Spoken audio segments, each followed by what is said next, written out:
Ladies and gentlemen, Cosmonarchy continues to grow. Today I'm going to be talking about all sorts of things related to this RTS project, to this real-time strategy community that we are building and the future we are cultivating. That's right, we have more content, more updates, and more games being played. We also have a couple of interesting things for front-facing, I guess you could call it content as well, but it's a written word and visuals and stuff in the form of the Cosmonarch's Compass, which I'll talk about a little bit later on. But welcome to this episode of Pr0totype, my solo design podcast. I am Pr0totype, and again, we are still very much focused on the RTS work that we are doing over here at the No Frauds Club, that I am doing personally as a developer and designer. And we will be talking about all sorts of exciting developments that have been going on within Cosmonarchy, the most ambitious project ever made within StarCraft 1, and the prototype for the future of the RTS genre. And I don't say those words lightly. What you're seeing on your screen are a couple of new Zerg units mixed in with old ones, and of course, Zerg are here. They are a race within Cosmonarchy, and with 150 units, with across the three different races that you got, not including buildings, of course, you've got some endless unit counts, it feels like, and it's not exactly where the title of this episode comes from, but I figured it was worth a segue. We have some work to be done as far as the general gist of the Zerg tutorial is concerned. We do have maybe a couple of additional weeks or so before we are ready to go on that, but I wanted to document here in this very episode of Pr0totype that the Protoss tutorial has released for testing. And we did talk about that in the last episode of this show, The New Initiates, episode number 50, by the way. This one being the second, I guess you could call it like the second half of 100. That's what we're getting towards now, and that'll be a milestone unto itself. And one of the things that I'm going to be attempting to do in this year as part of my work on Cosmonarchy is to produce content, to produce single-player campaigns, co-op content, etc. And one of the main things that we need before we can really get into the deep details of single-player campaign content is we need tutorials. We need something to introduce and inculcate new players, new initiates. So that's where the Protoss tutorial comes into play, and that's where the Zerg tutorial will come into play. I talked about my meta plan for the tutorials in general, how I've released the Terran tutorial, got some feedback from that.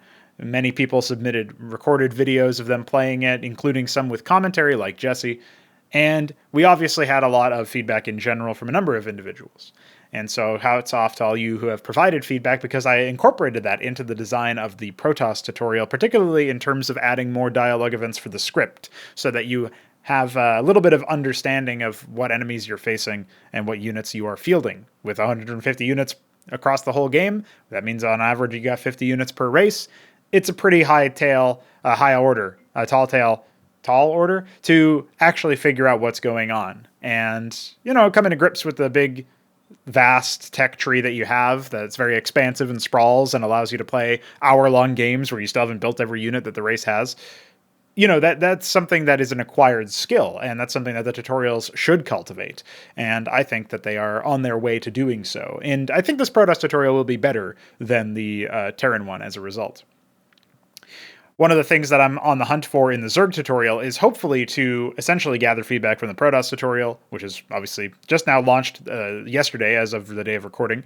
So when you're listening to this, you should definitely give it a shot if you haven't already. Provide some feedback. Maybe I'll chew on some things. If you record your playthrough, especially with commentary, that can be especially useful, just so that I understand what's going on, what's happening.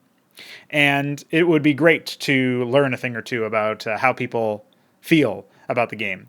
I know that for now, people are mostly just, if they're learning the game, they're fighting against the AI, or maybe they're bold enough to jump straight into a PvP.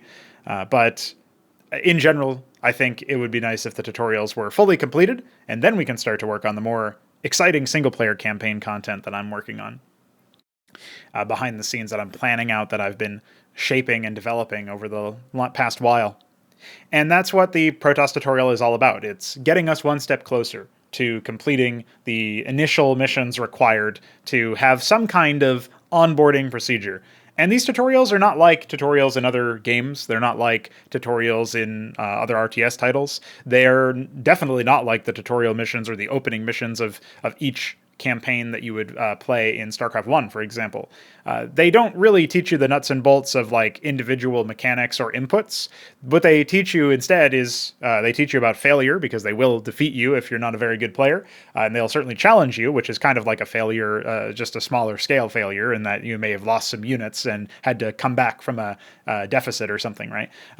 You may have lost an expansion or lost a structure or something like that. So they teach you about how the push and pull of the game on an individual match level is generally going to go.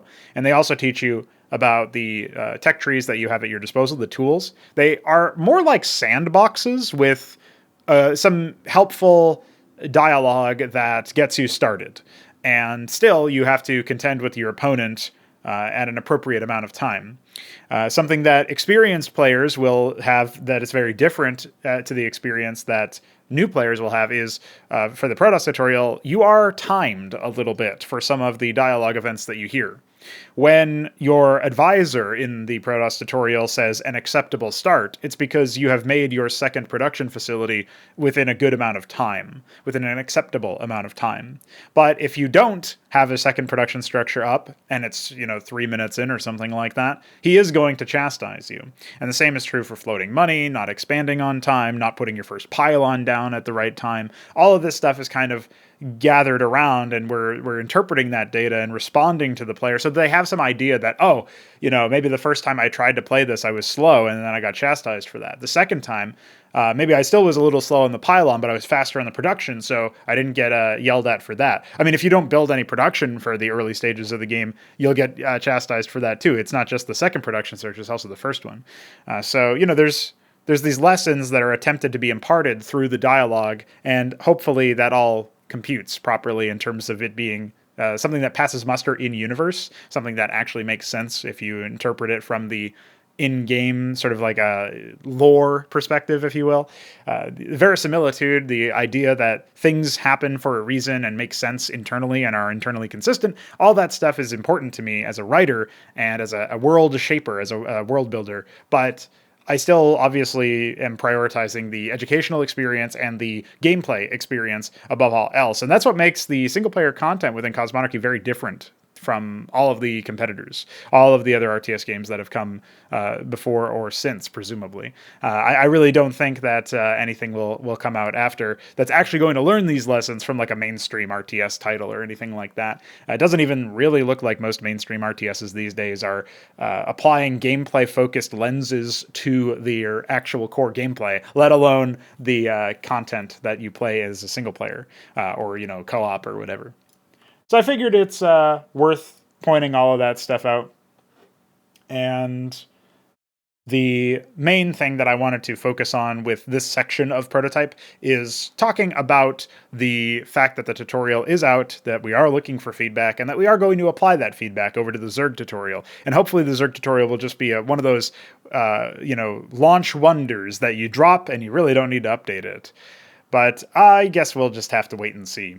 Eventually, I would like to go back and update the Terran tutorial to be more like the Protoss and eventually Zerg tutorials, so that they have the right amount of dialogue, that Terran players who are starting off don't get the shaft of like not really getting much race-specific feedback. But I think conceptualizing these tutorials as sandboxes with an aggressive enemy who wants to defeat you and wants to win, and will still offer, the sandbox itself offers a lot of explanation for the tools and the tech trees and the expectations that you have for scaling up. I think all of that stuff is good, and we can probably push that even further for the Zerg tutorial. So we're going to have to wait and see. In a way, you can kind of think about it as if you had somebody trying to coach you through the process of playing a match on ladder or a player versus player match. If you had somebody in your ear saying, oh, you're not making enough workers, you're not scouting as frequently as you should, you're not, building enough expansions, you're not building enough production, you're not teching up, you're not making the right kinds of units. All that stuff is stuff that we can incorporate into the dialogue, and I think the Protoss tutorial is a step in the right direction for that. Hopefully without feeling like it's overly hand-holding, and maybe it's okay if it feels a little bit patronizing in that, your character is being talked down to in-universe by another character, and, if anything, that will ideally allow, I think there's a carrot and stick there where if you do the right thing, the character that was otherwise talking down to you is going to, congratulate you, but in his own stern way, where he says an acceptable start, he's not saying congratulations, you built a second gateway. He's like, no, this is acceptable, but it's still good feedback for the user to get that. And hopefully the story framing, the window dressing, if you will, around the dialogue that you get there is good enough to provide some kind of carrot and stick experience, right?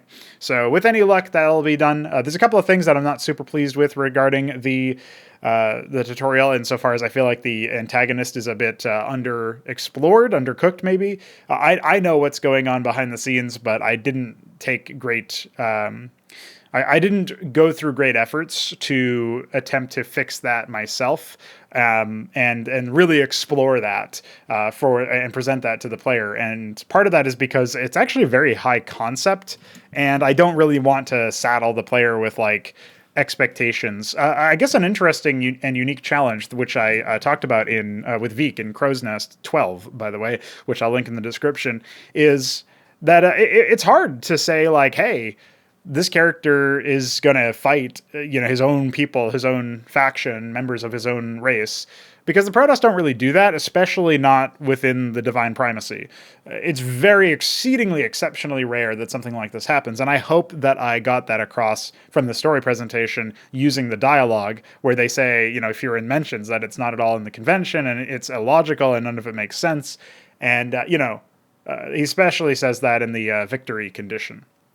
When you complete the map, he particularly imagines it or outright states it. So that's a case where it's like, hopefully that makes sense, and it wasn't too I guess you could say ham-fisted. Hopefully it wasn't overwrought. But I do think that the design overall should be that it reinforces or at least establishes some baseline rules. And even though this is people's first experience with Protoss, they hopefully get the feeling that this is not how Protoss normally operate, which is maybe will still be good enough to give them an interesting, like a bit of intrigue, right? The idea that, oh, hey, I'm not really sure what normal Protoss are in this setting, but this isn't normal Protoss behavior in this setting, and I can tell that. And that makes me curious about what conventional Protoss behavior might be, or at least more conventional than this, what other interactions might have. The tutorials are supposed to give you this idea that it's supposed to whet your appetite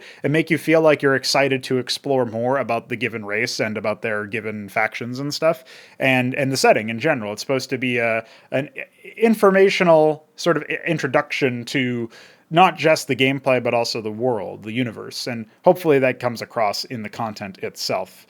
But that's pretty much all I had to say on the Protoss tutorial. I'm excited to see what people end up doing with it. Right now, as I speak, Milestone is even playing it, so that's cool. And of course, we're always looking for more feedback on that, so people can definitely leave me some commentary on what they think about it, and where they think the Zerg tutorial might be able to improve upon that as it currently stands. Of course, the Zerg tutorial itself will be the main focus of content development within this week, but we'll talk a little bit more about that in the next episode of Prototype, because I really don't think I'll be done with it in a week. So next week we'll probably focus a little bit more on the developments that have happened thus far in that. And that's that. We also had some updates to the Fraud Launcher Numero Dos. Fraud Launcher 2 has had a couple of feature extensions and improvements. Among them are the support for the next round of like the map repository and stuff. Unfortunately, it currently just breaks on startup, I believe, if you have the old version, and that obviously made it clear to us that we need to be able to automatically update the Fraud Launcher via the Fraud Launcher. So that way you don't need to be part of the Discord server in order to use the Fraud Launcher and recognize it to be kept up to date, right? Because there's a number of people who will have seen the announcement on ModDB and a couple of other places where we'll say stuff like, hey, the Fraud Launcher 2 is up, and then they've downloaded it, and now it probably will break when they start it. And it doesn't really give you a very useful error. It's not like the error says, hey, you should update, because we didn't know that we were going to break on update before we shipped that version. So it's not like there's really anything there to tell you. So that's a little unfortunate, but eventually we will have, Veek will achieve the automatic self-update And I mean, if you know what self and auto mean, it's the same thing. So it's kind of funny that I said auto. I basically said self update. But in the nomenclature of programming and software in general, the idea is that it will do it by itself when it launches. At least it'll scan for it and maybe prompt the user or something. We'll have to wait and see what kinds of activities we'll end up doing, because I know there's a crowd among us who prefer the idea that software doesn't do anything without your consent. That's what the current branch option is for. It's one of the new features that allows you to stay at your current level of Cosmonarchy instead of automatically updating when you play. So hopefully, anyway, that works out for people. And the other big thing that we added were some context menus that you can click on the file bar, the little top bar there that is like usually on most programs, it's like file, edit, view, or whatever. So these ones have socials, which link us to the YouTube channels and the Discord server and stuff like that.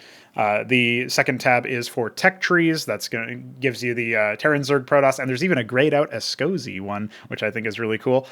Looking forward to when that's no longer grayed out. And then there's also configs, which is for the actual game as well as the CNC draw stuff. So all that's pretty cool, I think. And I'm glad that we have that as an option within the launcher itself. It makes it feel much more complete. Besides those menus, I think that, besides the menus and there's just other general robustness. It's nothing really smashing in terms of the pointing it out, but it's still really, really nice to have. And I'm excited to tell you guys about that. The link, of course, to the updated Fraud Launcher 2 is in the description. The links are always the same now, hosted through fraudsclub.com. If you have a mega link, look for the Frauds Club link instead, because the mega link is outdated. I've actually got to correct a link on the website somewhere that Veek brought up to me. So something to point out. But all good stuff. And shout out to Veek for his work on the Fraud Launcher. It's pretty damn sick, if you ask me. I wanted to touch a little bit on the competitive side of Cosmonarchy. For those who don't know, we do obviously daily 1v1 casts, match commentaries that go up on this channel. It's kind of like Pr0totype casts, but for Cosmonarchy. And maybe Pr0totype casts will also do Cosmonarchy in the future. We'll see about that. But for now, I do it. And sometimes we'll get like Diggity to do it. That was pretty cool when he did his. He'll probably be doing some more later. The closing series of Gauntlet A are upon us. Actually, earlier today, I was taking a look at the final upper qualifier. We've got basically the way that the current Gauntlet works is that we qualify 4 players through. And in retrospect, it would have made more sense to qualify 3 players through here and 3 players through the next Gauntlet. But I had advertised this Gauntlet before starting it as 4 players, so I feel like it would be a little unfair to change up the expectations at the end. So instead, we'll just qualify 2 players through the next Gauntlet, which is going to make it a much more contested affair. I'm very excited about that. Now, as we get into April, it's going to be a bit of a squeaky bum time in terms of scheduling, because we will have to contend with finishing up the last series that we have in Gauntlet A, so that whoever loses that series can sign up for Gauntlet B if they so desire. So I'm interested, and we will see how it goes. But it's all ZVZ, because the second upper Gauntlet qualifier match had the qualification match for upper number 2 that was Art of Turtle versus Jack Yelansky, and the loser of that match is they're both Zerg, and the loser of that goes down to face Taco Cake, who's also Zerg, in the lower qualification number 2. So yeah, it's a lot of Zerg here. I'm looking forward to seeing how many Zergs we end up with. I know that, for example, Veek is Zerg, signed up for Zerg in battlements. And so, I think he said he will. Technically, signups haven't happened yet for that stage on the 13th, by the way. So that's exciting. That's exciting. If we think about it, there's a chance that we qualified, 2? Yeah, so we have guaranteed 2 Zergs coming in from this Gauntlet. I have no idea who's going to make it out of the second Gauntlet, but there's 2 more spots there.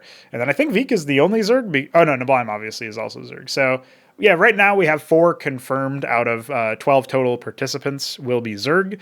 Maybe there will be more coming out from the second Gauntlet. It probably depends on whether Urbmon plays, because I think Urbmon would be a shoo-in, but we'll have to see if we can convince him to pop on in there. And so, yeah, Gauntlet B signups are currently open. If you're interested in throwing your hat in the ring, we'll get that started sometime this week here, the first week of April. And ideally, we'll have it wrangled by, over the weekend or in the final moments. Certainly this week is when I have to start the hype video for Acropolis #1's battlement stage. And that is going to be pretty epic. Ideally, I'll also be able to do a little hype intro for the throne room stage, which is the playoffs bracket. I think something like that would be pretty slick. And we have to figure out the format, how we're of casting and presenting those. We know the tournament format already, but how are we going to present that? Are we going to play all the matches and then cast them from replays, or are we going to try to do them live, or how's it going to work? But the month of April is going to be dedicated in large part to this Acropolis #1 event. And, the last week of March was also dedicated to it with the Gauntlet A undergoing. So, yeah, pretty cool stuff. Happy to have been able to run that, and I'm looking forward to the second round.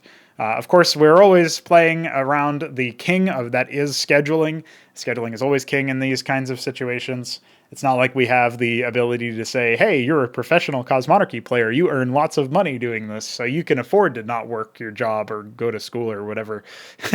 Nobody's playing it full time besides maybe Nablime. So it's hard to say that we have the idea that we have that potential in that sense. But I'm excited, man. I'm looking forward to seeing where all things go. And I think it'll be a really slick time. So definitely keep your eyes peeled for those. Some of the matches were casted, but I don't know if I'll publicate those casts because I kind of just did them ad hoc. The qualifying series are always casted, though, and Nablime and I will be taking care of that. Right now, the plan was to do it Tuesday, but there might be Thursday instead, depending on the scheduling of that final series. We shall see. And stay tuned this weekend for when we kick off Gauntlet B. All right, we can move on now to an exciting new chapter of Cosmonarchy development, which is the devlogs that I'm now starting. The Cosmonarch's Compass. I've kind of pitched it as like almost a newsletter or an actual, pencil and paper, whatever, like ink press thing where you would actually get it delivered to your home, something like that. A little gazette, I think is what they're called, right? So stuff like that is kind of how I envisioned it almost. But the Cosmonarch's Compass is the front-facing devlog, and currently we're publishing that through ModDB. Eventually, we will publish that through our own website, and the fraud launcher will actually fetch those articles. That is the current plan anyway, but no idea when that's actually going to happen, and not really any pressure to do that immediately. It's just something that is eventually going to be a very, very cool thing. And what is the Cosmonarch's Compass? Well, like I said, it's basically a devlog. It has a bunch of public-facing sort of roundup of the last week in terms of developments. So this week, obviously, this last week of March was the subject of the Cosmonarch's Compass, the inaugural installment of it. And this time around, we talked about the release of the Protoss tutorial. We talked about some nice audiovisual updates where more Zerg Brits got added, more sound effects were put through the ringer, some other details here and there. And then we talked about the... what else did we talk about? We talked about I'm blanking on what else I wrote about in that. I guess I can just open up the link. But I know one of the things that I talked about was like we had like a whole section for what's up next. We also had a little bit of a balancing update as well. Oh, and we talked about the fraud launcher updates that I already mentioned.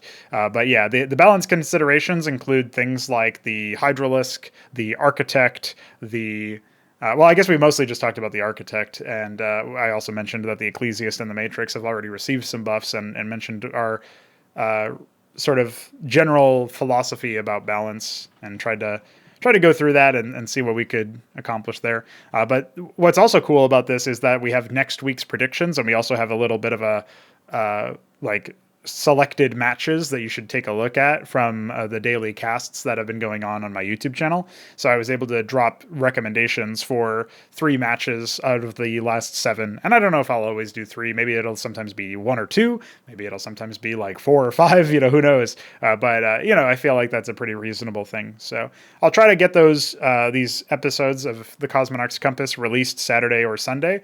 I normally conceptualize my week as starting with Sunday because that's also the day that I go back to my part-time job work. I usually have Friday, Saturday off or whatever, and then I start Sunday. So that's just my own personal, I've just always worked Sundays, so that's always been my thing. But in actuality, most people start their week on Monday, and so in that situation, we could publish it on Sunday and it wouldn't make people confused or anything. So yeah, keep on the lookout for that. Obviously, I'll leave a link in the description for people who want to check it out. And I'm really excited about being able to do that. Honestly, it feels really good. It's like another dash of motivation on top of everything else that I'm already motivated by, in that I'll take a screenshot of a cool fight and I'll be like, I can probably use that in the next devlog, right? And I've already been thinking like that because I knew I wanted to do like a weekly roundup or at least a post about the Protoss tutorial. And so I was already taking those kinds of screenshots and potentially thinking about using them. And, even if I don't use them in the devlog, I can at least put them up on the ModDB page. And anytime you add a new file, be it an image or a post or an article or whatever, you actually go back up to the front page of that website, which means that maybe more people will take a look at us. Now, I have no real way of confirming that. So far, I don't know how many people have actually found us through ModDB, as opposed to the myriad other sources that we currently have and use. But yeah, pretty cool stuff, and I'm looking forward to just documenting it, even just for posterity's sake. But definitely leave me feedback on the Cosmonarch's compass as an idea and the most recent article, if you have any. Looking back at it, I definitely missed an opportunity to throw in a screenshot of the Zerg tutorial when talking about that for the next week's predictions section at the end. And the formatting on ModDB is just a little bit weird.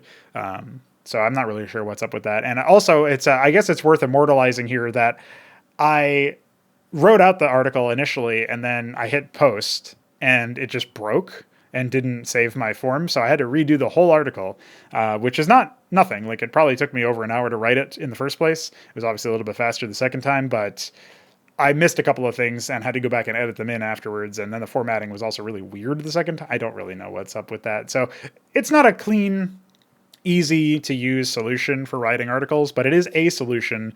And maybe we should also just be posting this to our own website instead of this right now.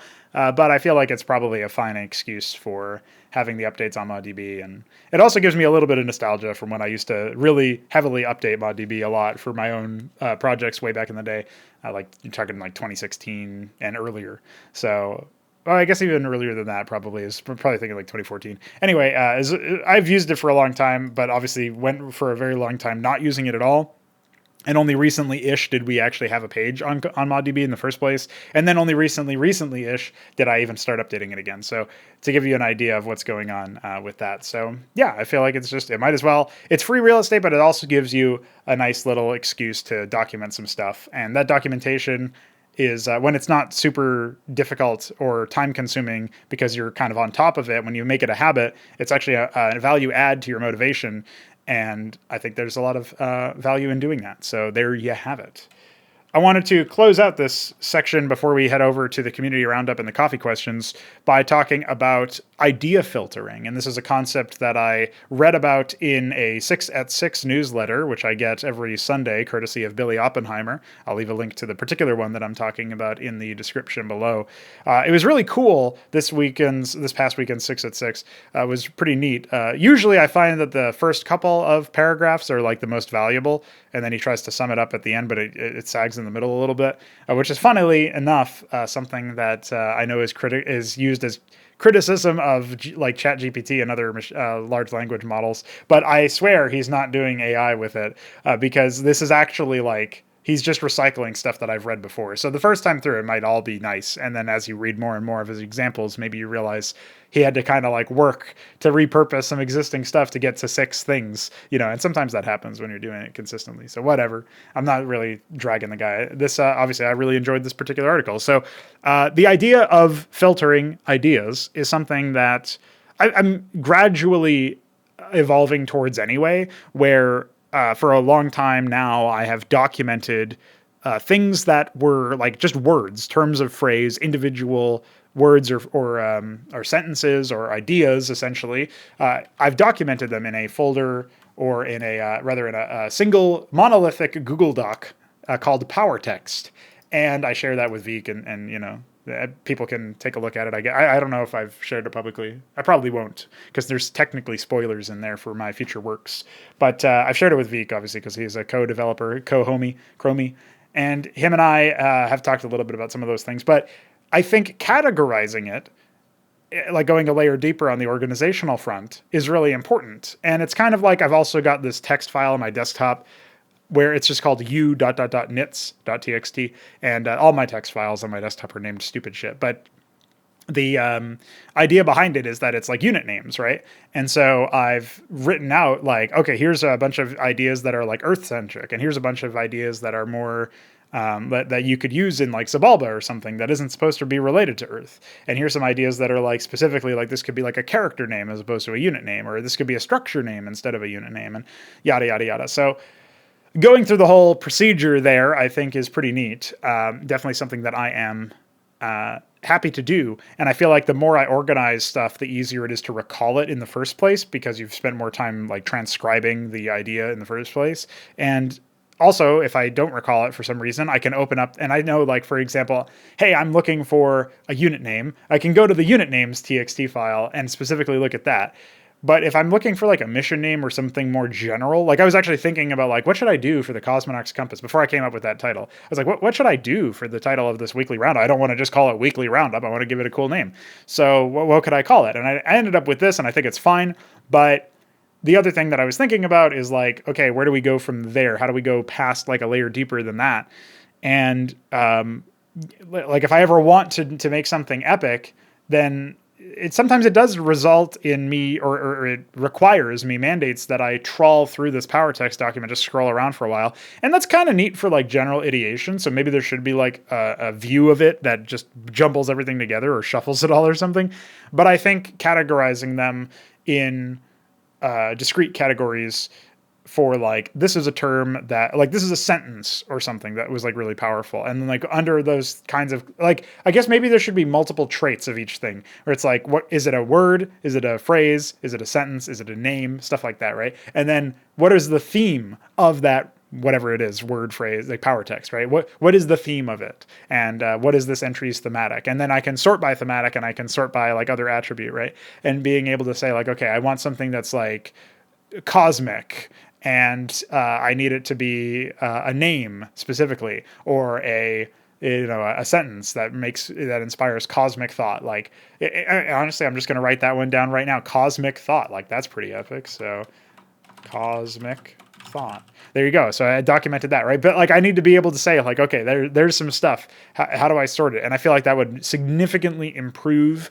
my ability to come up with something. Like creativity blossoms through that. And that's something that's talked about in this Billy Oppenheimer piece. So definitely worth a read, in my opinion, if you're a creative person, or you're just somebody who's interested in maybe becoming creative or becoming more creative.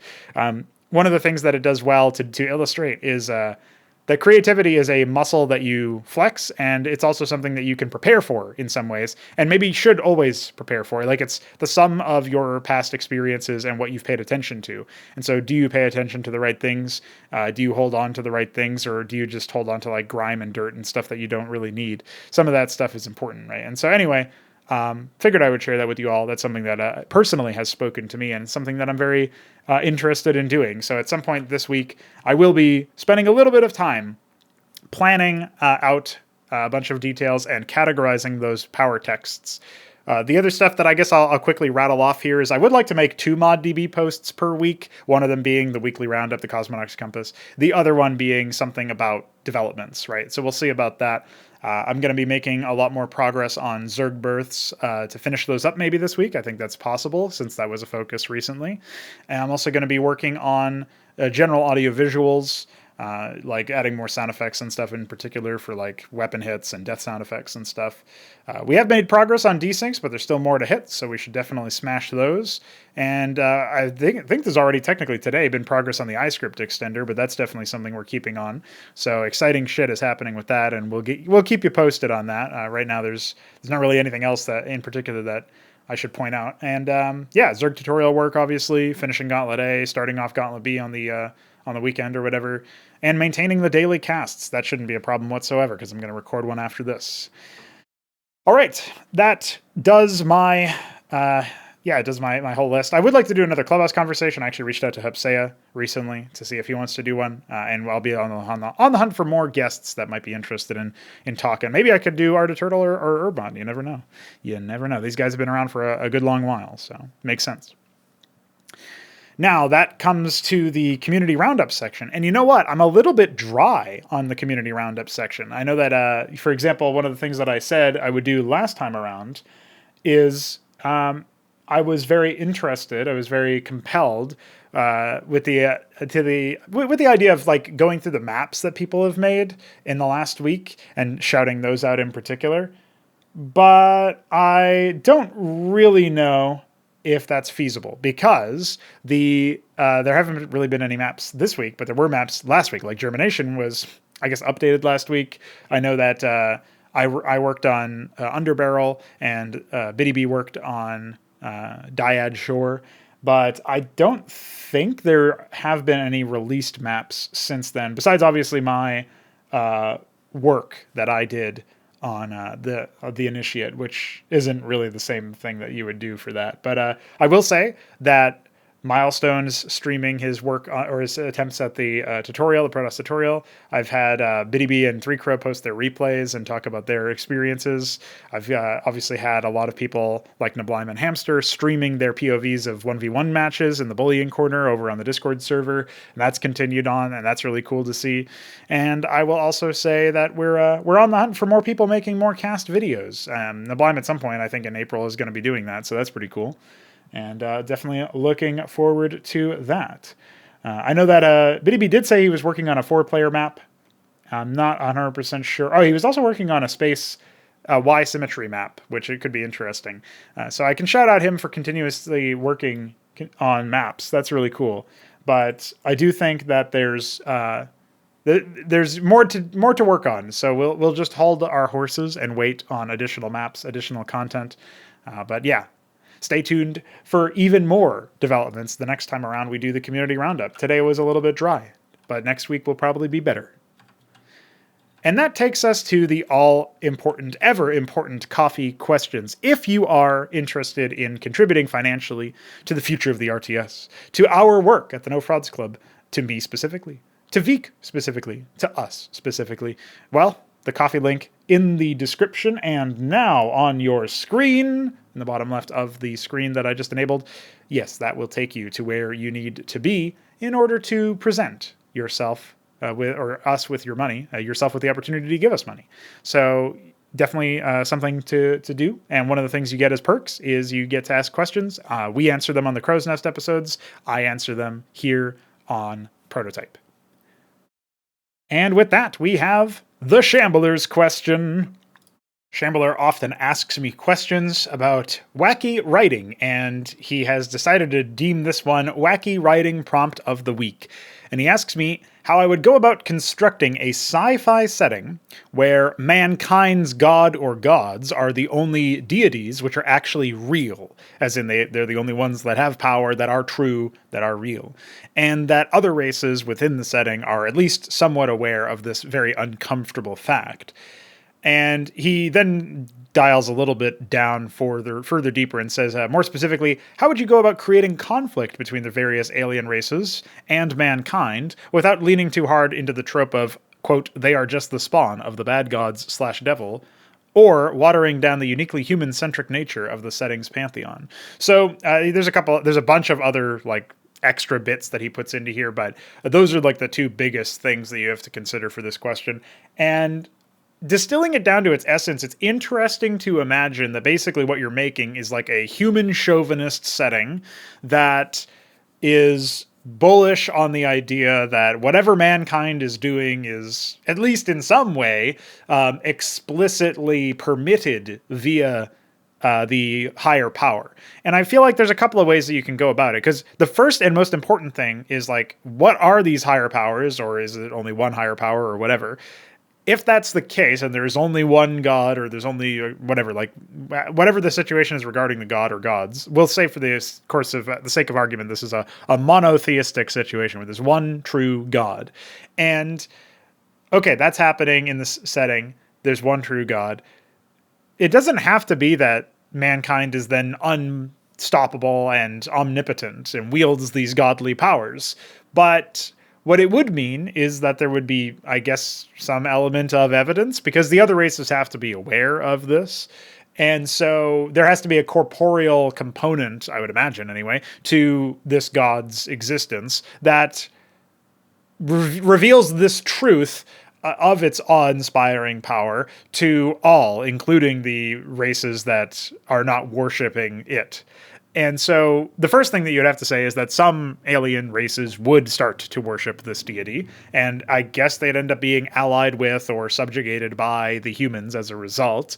Mankind would obviously have this built-in sense of divinity, sense of true purpose, sense of cosmic belonging that goes hand in glove with the idea that their deity is real. So I'm guaranteeing you that they would see themselves as elevated above all others, which is not actually the case in many sci-fi RTSs that I write. The human or most human faction is not often one that thinks of themselves as superior.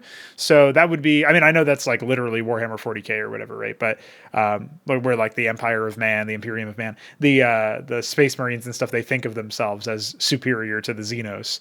But that's not normally where I go with it. So that would be a diversion, or a deviation rather, for me. And despite the fact that they would clearly see themselves as superior to the aliens, they would obviously also, be prostrated before their deity. I would imagine, at least they would certainly be like serving his ends. There would also be some, I think that it's natural that with any amount of scale, you'd have some naysayers and some negatives that go the other way, that some deviants that say like, well, God is real, but I'm not going to contribute towards him. I'm not going to worship him. I'm not going to be allied with his worshipers. Instead, I feel that I view him as not a positive force, but a negative force. And you could go that way too, by the way. You could go a different way with this entirely, where, okay, without getting too philosophical, if God is real in the sense of corporeal, then it kind of removes the necessity for faith. And as a result, I actually feel like you would end up in this situation anyway. But as a result of that, you may end up in a situation where this mankind that we're talking about in the sci-fi setting actually doesn't like their god, and maybe views him as an entity of malice or malevolence, something that created this universe and created this conflict sandbox, and then sat back and watched, or certainly did not intervene as much as it could, or as it maybe should have. The other thing, by the way, that you could go, there's so many different things you could do with this premise, is you could have this god be dead. You could have this god be or dying or faded or waned. And that could also be interesting too, because maybe instead of the god being detested by its people after them learning that it does in fact exist, this higher power could be faded and thus incapable of supporting its constituents, if you want to call them that, its worshippers, which means that the worshippers would then be the one to try to support and prop up their god and fight wars in his favor to try to keep him alive or sustained or something. Right? You could go that angle, and then the other races would see it as a vulnerable deity with which to maybe extract value from by going on the offensive. So there's a lot of different things you could do, and it's hard for me to nail down a specific one that says like, hey, this is what I would do if I had to write that setting. So I guess I'll just pick one and go with it. But I wanted to quickly throw out a couple of ideas there, and there were the other little points here that Shambler was interested in. He said that he wanted to know obviously what the aliens would do, right? And so, like, some of the aliens would obviously worship this deity. Some of the aliens would thus be more likely to be aligned with the humans. By the way, some aliens would probably worship the deity and go a step further than the humans would. So maybe you could have a situation that's kind of like a mix of the mankind feeling themselves as superior and mankind not actually liking their god and detesting him or something. Some middle ground between those, where mankind still views itself as better than the other Xenos races, but also thinks that maybe they can forge their own path. And maybe that's exactly what their god wanted them to do in the first place, and so they're not really interested in like following scripture or whatever to a T in a very top-down sort of way. Maybe they view it more as enlightened individuals making their own path in the universe or something. And so if that's the angle that we go with for mankind, then you could have an alien species that discovers proof of this god and then says, well, we're going to worship him better than his creations are. And I mean, you have to imagine that all of the aliens are technically this god's creation. It's just that the other aliens didn't know that it was the same god or something like that, right? They had different religious beliefs until the Great Awakening happened and the Great Awakening would be different for each other alien species as they make contact with his chosen people, if you want to call them that. And so there would be at least one species that probably wants to out worship the humans and views themselves as like more valuable, more servile, more potential, having more potential as worshippers of this deity, which would be pretty neat. And then obviously there'd be some that would be, heretics, apostates. If you can call them apostates, I mean, I guess the pagans, right? Like they'd worship false idols and they would, despite the fact that, like, the other thing is, even though there's a truly real deity in this example where there's corporeal evidence to point to a specific deity's existence, and that deity happens to be the deity of humans, the other aliens might still decide, hey, we just haven't seen corporeal evidence of our god's existence as yet. So it's not that doesn't mean that they don't exist. And honestly, that's also true, right? Like it doesn't technically mean that. We know that, based on Shambler's prompt that it's the case, but like it's totally valuable or valid for some of the aliens to have their own faiths still, despite only having incontrovertible evidence of one deity so far, right? That would be the key details so far. What's stopping them from finding it elsewhere? What's stopping another deity from being out there and just not revealing itself yet? So anyway, I feel like that's pretty neat. A lot of different interplay there. And you can imagine the kinds of conflicts you can run up into. So there you go. Shambler's question answered. I think it was an interesting one. Hopefully he got some value out of that one. Meanwhile, we have Jesse coming in with his question. What are your thoughts on machine learning, not generative AI, and its use in games? For instance, one thought that occurred to me is that machine learning could be used to train up an AI on multiplayer matches and then mimic players of various skills and keep up with the current meta. And he asks a couple of questions about, like, is that kind of integration healthy for a multiplayer scene? And are there any other ideas where the technology could be useful? Specifically avoiding the much discussed topic of generative AI and specifically looking at machine learning. Yeah, those are good qualifiers, because if somebody said machine learning, I probably would default to assuming that they just meant AI. But Jesse's a technically minded person, so it's safe to assume that he doesn't mean that. And then he thankfully and helpfully qualifies and specifically explicitly says that he's not talking about generative AI, which is like, ChatGPT, large language models that are making stuff, right? As much as you can call that making. Emulating stuff is probably more like it. So machine learning for the purposes of basically playing video games is interesting as a way to have practice partners which can, again, mimic, emulate the gameplay of a player. You would definitely need to process a lot of replays of a particular player, and then, what is their style? How does their style change if certain conditions are met? And I think even among that, it's a little bit trickier because the same player is not going to have the same style every time they play. They're going to have different build orders, obviously, depending on the races that they're playing against, the opponents, the play styles of the opponents that they're playing against.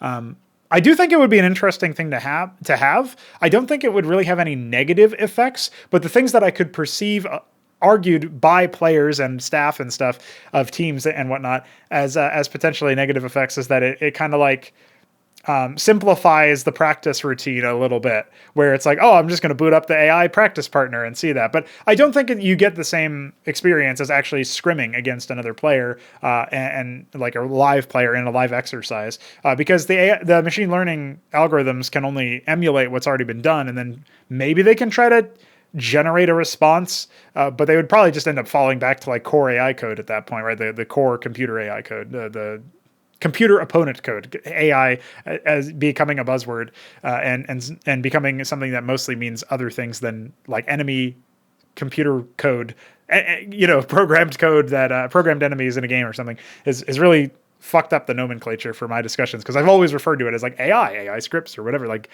computer AI for RTS.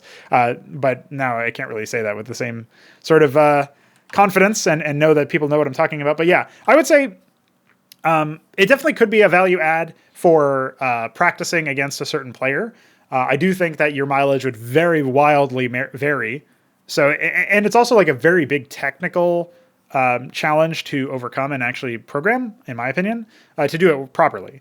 So, it would probably only help like the top end of players who have played, thousands and thousands of games, because that would be the sample size required to make it good, I think, to make it robust anyway. But if you did do that, then you could imagine a world where, say, we have like professional tier players playing Cosmonarchy, like DeWalt and, Flash or whatever. And say Flash plays like 10,000 games of Terran in Cosmonarchy, and then we machine learning out his games, we could conceivably create a machine learning output that plays like Flash does for the purposes of basically being a final boss enemy that you face when you're trying to learn the game. And you could go layers below that too. You could go for the amateurs. You could go for all the way down to, again, like DeWalt, Boneth, Zeke and stuff like that. You could go down to the North American amateur scene, like Ranged and Urbmon and stuff like this. And you could maybe like those kinds of people. Those are the kinds of people who would still play thousands of games, but wouldn't be at the same skill level as somebody like a Flash, obviously, or now it would be more like a Light or something like that. So there you go. Those are some ideas for how you would maybe go about using it. Again, the first thing that I immediately think of is applying it to a pro scene and then using it as a way to improve and learn as a more amateur player, somebody who's not in the pro scene, somebody who's aspiring to be in the pro scene. But I guess there's probably ways to make it like one thing that could be pretty neat, actually, is if you use that kind of method, you could then apply that machine learning output onto like one of those juggernaut maps where it's like 5 versus 1. And it's like, okay, obviously there's going to be some extra workers or whatever for the guy in the middle and extra bases and stuff. And the layout's going to be very different. But that machine learning output is playing with the skill level of Flash or Light or whatever. Oh shit, like it might actually take all 5 of us really trying hard as fuck in order to win, right? So, or like if you go to a Uthermal's channel, he does like 1 versus 4 challenges and stuff like that. I think he's probably done like 1 versus 7 before or something like insane like that. And it's like, okay, yeah, this guy can actually, as a high Grandmaster player, do the work necessary to defeat, 6 silvers or something. But if we could machine learning that out and make that an interesting, compelling challenge for the co-op and make it fair in the sense that he doesn't have like a money multiplier, he's just that good, that would be really cool and compelling. And so I could see applications for co-op content and even single player content for like a final boss type character where it would actually feel like a proper final boss. But the most immediate thing that I could imagine it for would be, again, for like improving practice when you're trying to play against somebody who has a similar style as your intended match opponent. Why worry about doing that when you can just clone his style in the first place? But again, getting to the point where you can do all that stuff is very technically challenging. And it's something that at least Vika7 and myself, as far as I know, neither of us, certainly myself, have ever dabbled even in machine learning. So like, it's just not something where I have experience with. And without that expertise, it's going to be really hard to make something work there. But there you go. An answer to your question. Philosophically, it would be pretty cool. It would be pretty cool. Our third and final question for this episode is from Myrian. He is asking about plot holes and inconsistencies. Could you discuss notable types of plot holes and inconsistencies that have stuck out to you through the years, either in general or relating to specific works? Also, have a good day. Well, have a good day to you too, Myrian. Thanks for all your support down the years now, and hope that if you have been checking out Cosmonarchy recently, you appreciate and enjoy what we're doing. With the tutorials coming to completion, I know that one of the things that Myrian was always interested in was the worlds and the plots and the lore and the characters and stuff. Most importantly, the world and the nations and all that stuff. And so I'm sure that with the added releases, the promise of additional single player and co-op content in the near future that is set in the universe and isn't just PvP focused is probably something that would be up his alley. So, and it's easier than ever to spread the word about Cosmonarchy using that second fraud launcher, which is, again, linked in the description for anybody who wants it. Anyway, enough blabbing and self-flagellating. Let's talk about... or not flagellating. I was thinking of autofellatio. Let's talk about Myrian's actual question here. So he asks about plot holes and inconsistencies. And for me, because I'm so focused on the universe that I've built within Cosmonarchy with the Crescilian sector, because I'm so focused on the universes that I've made with Pagan and with Pangea and with Onatar and with Zavalba especially. I don't necessarily put a lot of thought into the other games and worlds and stuff in the past, other works. But I will say that thinking about StarCraft 1's story and thinking about StarCraft 2's story, those are very easy things to immediately recall issues with. Like, the biggest plot hole that I remember from Wings of Liberty was that Tychus being an assassin for Mengsk, dead set on killing Kerrigan, doesn't really, that by itself is like a stupid plan, because what if Tychus dies before in the assault on Char before they can get to Kerrigan? Like, it's not a very sturdy plan anyway. But it also is that's like the inconsistency part. The plot hole part is that Raynor is going to be executed several times by Mengsk if he could have his way, and yet he never actually does it, despite, by the way, having a literal assassin hired gun on board Raynor's ship. Which is not to say that Tychus would kill Raynor, but it is to say that Tychus is being tracked by Mengsk. And like, they even comment on the fact that he's got like a kill switch in his suit and a bunch of other shit. And it's like, okay, this guy really can't just be located.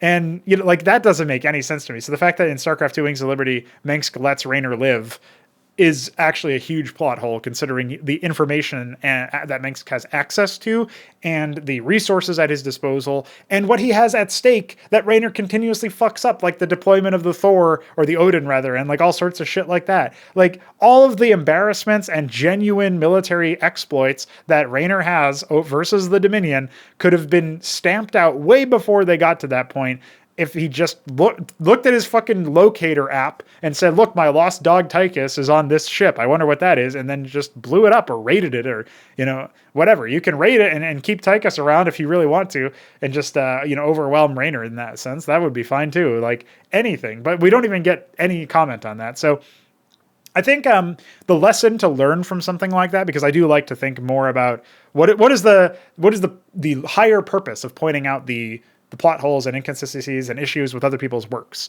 I try to learn something valuable from that exercise. And part of it can be like, imagine a better thing. But in this case, I'm not really that interested in imagining a better thing, because it's all not interesting to me.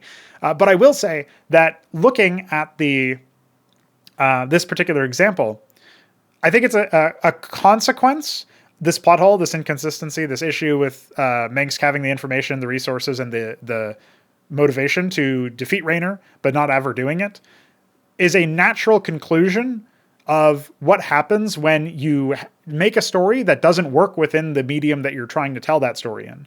So you're writing a story that is like drama and interpersonal relationships and romance, and that is very much conflicting with the elements of, this is supposed to be some kind of grand campaign to defeat a tyrant queen and a tyrant emperor as well. And so like, they happen to be different races, but like, that's it. And so that's what's going on. And so, when you're thinking about it in those terms, those higher level terms, it clearly rubs up, has a lot of negative friction around the idea of trying to communicate that and do that justice, while also preserving like interpersonal relationship romance stuff. And that's where I think, it naturally will come into conflict, where you're going to have these inconsistencies at best, and certainly plot holes more commonly, as a result of these conflicts within the actual elements of your story and world and game.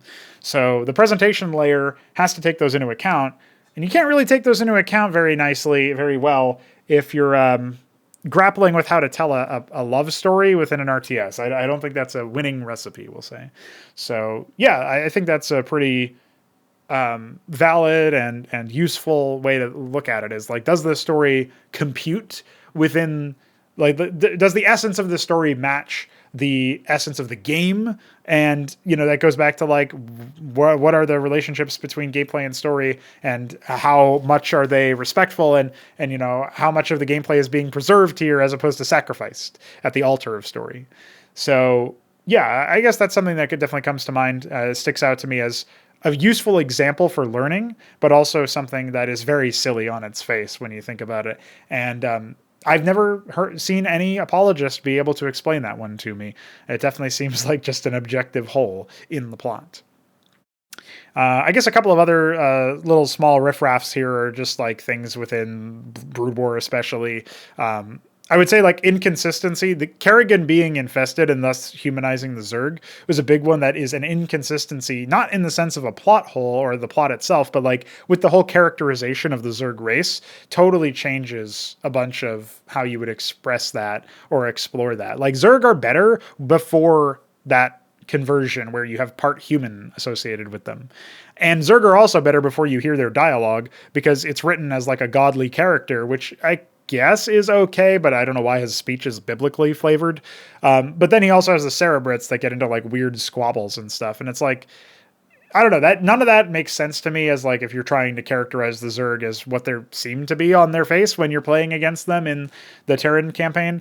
Where they're just they don't announce themselves, they don't communicate, they just attack. That's their communication. They just attack. And so I think that would make a lot more sense overall to keep too. So there you go. Some thoughts there about plot holes and inconsistencies. Thank you again, Myrian, and we'll see you around, I'm sure. That brings us to the show outro, boys. It's been a hell of a ride. And like I mentioned at the end of the section where I was talking about idea filtering, I gave a little bit of a talk of my plans for next week, or this week, I should say. And yeah, we're definitely going to be continuing the run for the Gauntlet qualifiers. We're going to be resuming work on the Zerg tutorial, maintaining those daily casts, making progress on the technicals, desync resolution, iScript extender, making progress on Zerg births and other audio visuals, and of course, trying to get those ModDB posts done, categorizing and organizing those power texts, making the Clubhouse conversation happen if Hupsea is down or somebody else I find is down. And yeah, I guess that's pretty much it. I'd love to make some bounty progress because we got a bunch of bounties that I got to do. And, sometimes you need the money. And by the way, I generally don't pull the money out of the account until I've actually earned it. So that poses its own unique problems. But I am definitely down to work on those as soon as time allows. So yeah, keep your eyes peeled for more content, more exciting announcements, more videos, of course, and more podcasts. We'll be back next week for another episode of Pr0totype and, of course, another installment of the Cosmonarch's Compass. So stay tuned and we'll see you around.